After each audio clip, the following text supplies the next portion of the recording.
everyone, welcome back to Immediate Movie Reactions. I'm here after seeing The Legend of Ochi, the newest A24 film. This stars Willem Dafoe, who I just can't freaking take seriously in anything. He's absolutely ridiculous in this. And Finn Wolfhard, and I've said this before, but why is he the star, the breakout from Stranger Things, right? This is a story of a young girl named Yuri, and her family. William Dafoe is her father, even though he's old enough to probably be her great-grandfather. They live in this island on the Black Sea, and there are these demons, these creatures called Ochi, and it's not a harmonious relationship, let's say that. In the movie Crouching Tiger, Hidden Dragon by Ang Lee, Li Mubai has come back from Wudang Mountain, and he's talking with Shulian, and she asks him about the joy of achieving enlightenment. And he says, I thought that there would be joy, but instead there's just this infinite sorrow. And so I had to come back. And that's what this movie is. This movie could be a Smashing Pumpkins album, Melancholy and the Infinite Sadness, because it is just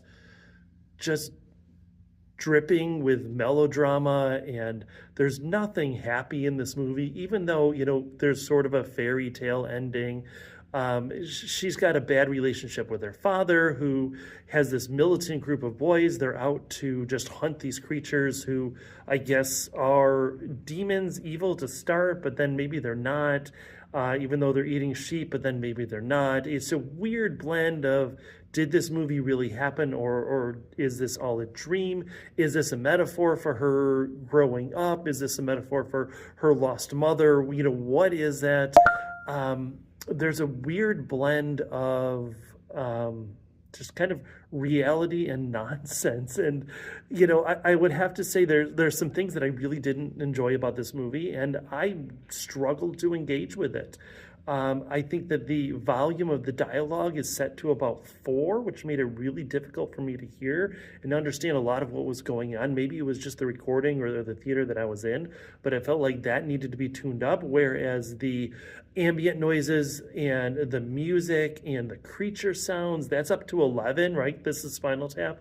We go to 11, and it just gave me a freaking headache by the end of this movie.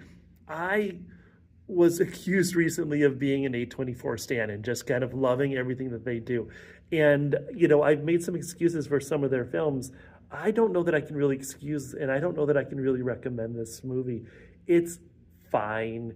Like I said, it's just sad and boring. There's some beautiful vistas. Some of the music, like, it's this weird kind of throwback to even like a Wizard of Oz soundtrack. Like, it's just very dramatic, right? But it's not very interesting or engaging. Yuri is just kind of there, the young girl. She's just on screen. The creature effects are fantastic. It seems to be a great mix of practical and digital effects. They look great. One of my complaints of Death of Unicorn is that sometimes the unicorns looked pretty stupid. There are some times in this movie where you see creatures jumping across, like from rock to rock or tree to tree or whatever, where it does look pretty bad. It looks pretty like Ray Harryhausen claymation sort of thing. But overall, I think the effects are great. But this doesn't, you know, I hate to drag the great name of E.T. into this. That's kind of what it wanted to be. It started out, I thought this is going to be a Troll Hunters meets How to Tame Your Dragon, or How to Train Your Dragon, but it's not. It just doesn't really go anywhere.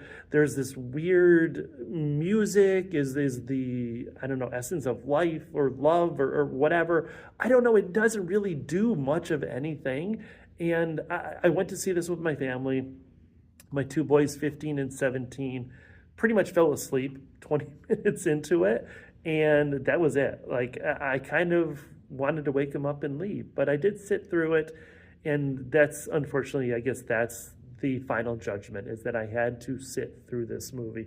So overall, I think I'm going to give it a 6. I think there's some beauty in it. There's some visuals. The vistas, like I said, are absolutely stunning in the Carpathian Mountains. Like, that's all fantastic.